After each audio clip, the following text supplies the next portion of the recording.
கடந்த ஒரு வாரமாக அதிக விமர்சனங்களை வாங்கி கொண்டிருக்கக்கூடிய ஒரு நாடாளுமன்ற உறுப்பினர் யார் என்றால் நாம் யாரை குறிப்பிட முடியும்? வைத்தியர் அர்ஜுனா அவர்களைத்தான் குறிப்பிட முடியும்.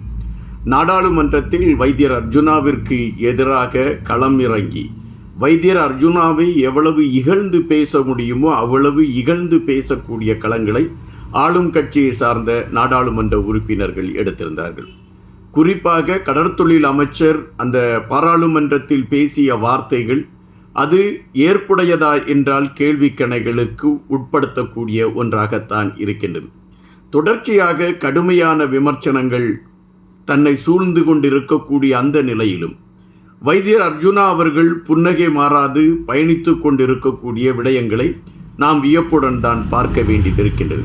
ஆனால் இங்கு சில விடயங்களை குறித்து நாம் பார்க்கின்ற பொழுது வைத்தியர் அர்ஜுனா அவர்கள் எவ்வளவு நேர்மையாக நடந்து கொண்டிருக்கிறார் என்பதும் அந்த நேர்மைக்கான பரிசாகத்தான் வைத்தியர் அர்ஜுனா அவர்களை மனநலம் பாதிக்கப்பட்ட ஒரு மனிதர் என்கின்ற கருத்தை கொண்டு வந்து முன் வைக்கிறார்கள் என்பதும் நாம் இங்கு புரிய வேண்டியதாக இருக்கின்றது. தற்பொழுது கூட மருத்துவமனைகளை மையப்படுத்தி வைத்தியர் அர்ஜுனா அவர்கள் எடுத்து வைத்திருக்கக்கூடிய ஒரு கருத்து, அதாவது குறிப்பாக மருத்துவமனையில் நடந்து கொண்டிருக்கக்கூடிய ஊழல்கள், இந்த ஊழல்களை தொடர்ச்சியாக வைத்தியர் அர்ஜுனா பேசக்கூடிய காரணத்தினால் வைத்தியர் அர்ஜுனா மீது ஊழல் செய்கிறவர்கள் கடுமையான கோபத்தில் இருக்கிறார்கள். அவர்களுக்கு ஆதரவாக செயல்பட்டு கொண்டிருக்கக்கூடிய அரசு அதிகாரிகள், அவர்களுக்கு ஆதரவாக இருக்கக்கூடிய அரசியல்வாதிகள், இவர்கள் அனைவருமே வைத்தியர் அர்ஜுனாவை எதிர்க்க வேண்டும் என்கின்ற ஒரே ஒரு நிலைப்பாடு மட்டும்தான் அவர்களிடம் தொடர்ந்து கொண்டிருக்கிறது என்பதுதான் வருத்தமான பதிவு. அதுபோல அரசியல் கட்சிகளை மையப்படுத்திய பல விடயங்களை வைத்தியர் அர்ஜுனா அவர்கள் எடுத்து வைத்தார். அப்படி எடுத்து வைத்த பொழுது வைத்தியர் அர்ஜுனா அவர்கள் தமிழ் அரசியல் கட்சி தலைவர்களை மிக கடுமையாக விமர்சிக்கிறார் என்கின்ற குற்றச்சாட்டுகள் தான் பலராலும் எடுத்து வைக்கப்பட்டது.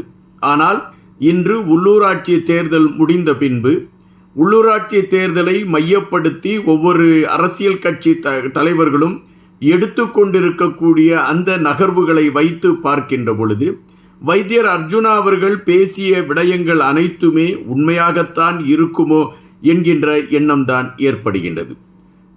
உள்ளூராட்சி தேர்தல் ஆரம்பிக்கின்ற பொழுது நாங்கள் இவர்களோடு கூட்டு வைக்க மாட்டோம், இந்த கூட்டுக்கு எங்களுக்கு உடன்பாடில்லை, எங்களை பொறுத்த மட்டில் ஒரே நாடு இரு தேசங்கள் என்கின்ற நிலைப்பாட்டில் பயணிக்கிறோம், எனவே நாங்கள் மற்றவர்களிடம் வேறுபட்டு நிற்கிறோம் என்று சொன்னவர்கள் அதன் பின்பு அரசோடு அணுகி செல்லக்கூடியவர்களோடு கை நீட்டி நிற்கக்கூடிய விடயம்.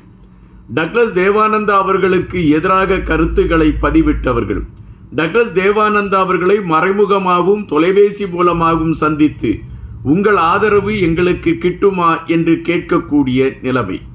இவைகள் அனைத்தையும் வைத்து பார்க்கின்ற பொழுது வைத்தியர் அர்ஜுனா அவர்கள் இந்த அரசியல் சார்ந்தவர்களை அல்ல தமிழ் அரசியல் என்ற களத்தில் நின்று பேசக்கூடியவர்களை சரியாக கணித்துதான் விமர்சனங்களை எடுத்து வைத்திருக்கிறாரா என்கின்ற கேள்விகள் தான் நம் மனதிற்குள் எழும்புகின்றன. நீங்கள் இப்பொழுது ஒன்றுமில்லை, இப்பொழுது நீங்கள் ஒரு விடயத்தை பாருங்கள், அப்பொழுதே உங்களுக்கு தெரியும்.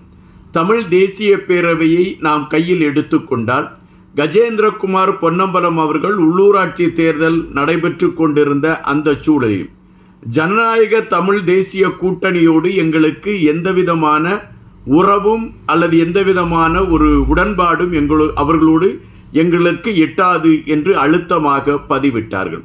அதுபோல ஐயா சிவாஜிலிங்கம் அவர்கள், சரவணபவன் அவர்கள், அருந்தவ பாலன் போன்ற அனைவருமே மிக அழுத்தமாக இதை குறித்து பேசிக் கொண்டிருந்தார்கள். அந்த தேர்தல் பிரச்சாரங்களில் நாங்கள் வெற்றி பெற்றால் ஒரு நாடு இரு தேசம் என்கின்ற கோட்பாடில் நாங்கள் தெளிவாக பயணித்து கொண்டிருக்கிறோம் என்பதை அவர்கள் அறிவித்தார்கள்.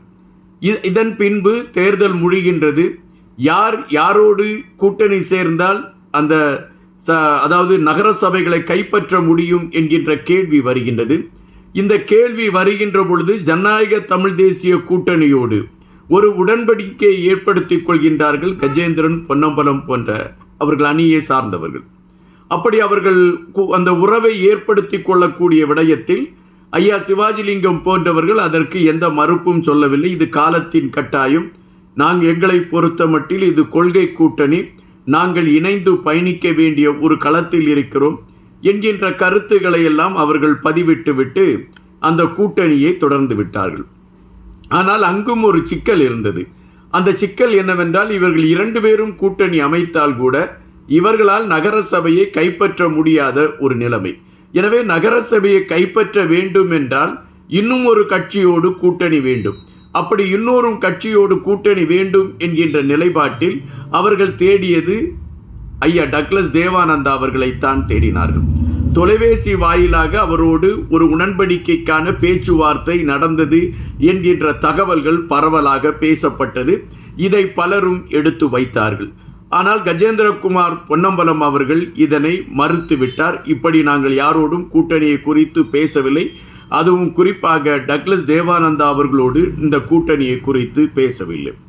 இந்த விடயங்கள் பரபரப்பாக பேசி ஓய்ந்திருக்கக்கூடிய சூழலில் தமிழரசு கட்சியை சார்ந்த ஐயா சிவஞானம் அவர்கள் டக்ளஸ் தேவானந்தா அவர்களுடைய ஸ்ரீதர் திரையரங்குக்கு சென்று அவரை சந்தித்து அவரிடம் பேசுகின்றார்.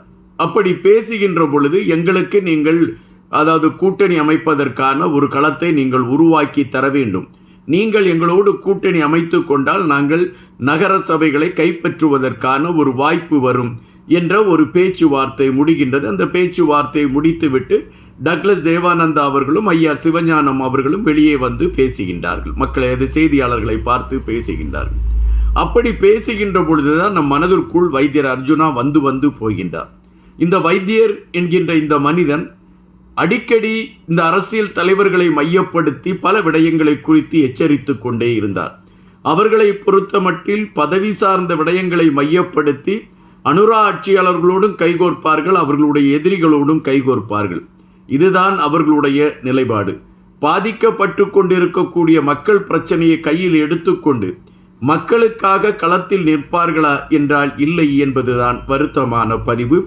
இது நீங்கள் 2009ற்கு பின்பு சுமார் 16 ஆண்டுகள் முடிந்துவிட்டன. இதுவரை தமிழர்களுக்கான நீதி கிடைப்பதற்கு தமிழ் கட்சிகள் ஒருங்கிணைந்து பயணித்ததா என்றால் கேள்விக்குறியாகவே இருக்கிறது. எனவே இந்த அரசியல்வாதிகளை எல்லாம் நீங்கள் நம்பிவிடாதீர்கள் என்று மக்களுக்கு வைத்தியர் அர்ஜுனா அவர்கள் அடிக்கடி எடுத்து வைத்த அந்த அறிவுரை நாம் இப்பொழுது அதை நினைத்து பார்க்க வேண்டிய ஒன்றாகவே இருக்கின்றது. நாடாளுமன்றத்தில் வைத்தியர் அர்ஜுனா அவர்களை கடுமையாக விமர்சித்தவர்கள் அல்லது விமர்சனத்திற்கு உட்படுத்தியவர்களை மையப்படுத்திய தகவல்களை நாம் பார்க்கின்ற பொழுது ஒரு விடயம் பிரதானமாக தெரிந்தது. அந்த விடயம் என்னவென்றால், வைத்தியர் அர்ஜுனா அவர்கள் நாடாளுமன்றத்தில் அவரை எதிர்த்து பலர் பேசுகிறார்கள் என்றவுடன் சில ஊடகங்கள் அதை மகிழ்வாக, அதில் மகிழ்வின் பாட்டாகவே எடுத்துக்கொண்டு செய்திகளை வெளியிட்டு மகிழ்ந்து கொண்டது. வைத்தியர் அர்ஜுனா அவர்கள் மீது கடுமையான தாக்குதல், அவருடைய முகத்திரை கிழிந்தது, அவருடைய உண்மையை எடுத்து வைத்து விட்டார்கள் அரசாங்கத்தை, அது ஆட்சி கட்டில் இருக்கக்கூடியவர்கள் என்கின்ற கருத்துக்களை எல்லாம் பதிவிட்டார்கள். ஆனால் கடற்தொழில் அமைச்சர் பேசிய கருத்துக்களை பார்க்கின்ற பொழுது அவர் பல விடயங்கள், ஏதோ ஒரு அரசியல் மேடையிலே பேசக்கூடிய ஒருவர் தன்னுடைய எதிர்க்கட்சிகளை விமர்சித்து பேசக்கூடிய ஒரு களத்தை எடுத்துக்கொண்டு பேசுவது போலத்தான் அந்த விடயங்கள் இருந்தது என்பதுதான் நாம் உணர வேண்டிய ஒரு வருத்தமான பதிவு. இன்னும் இதுபோன்ற அரசியல் களங்களில் வைத்தியர் அர்ஜுனா அவர்கள் எடுத்து வைக்கக்கூடிய உண்மை நிலைகள்தான் நாம் அறிய வேண்டிய ஒன்றாக இருக்கிறது. நன்றியுடன் இன்பா.